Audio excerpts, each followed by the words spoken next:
यह कहानी उस समय की है जब भगवान राम, माता सीता और लक्ष्मण वनवास के दौरान गंगा नदी के तट पर पहुंचे।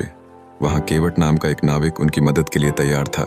राम ने उसका हाथ पकड़कर कहा, हे केवट, हमें नदी पार कराने की कृपा करो। केवट ने राम को पहचान लिया और उसकी आंखों में प्रेम की चमक थी, लेकिन उसने एक अनोखी शर्त रखी।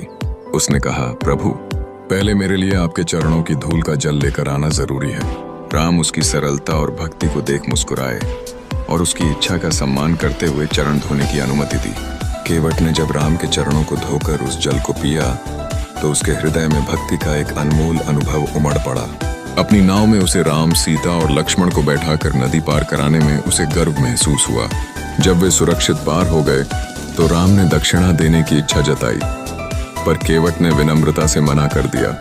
कहा, आपने मुझे भवसागर से पार कराया, यह ही मेरे लिए सबसे बड़ी दक्षिणा है। इस अद्भुत कहानी से हमें सीख मिलती है कि सच्ची भक्ति किस तरह से प्रेम और विश्वास के बल पर सिद्ध होती है।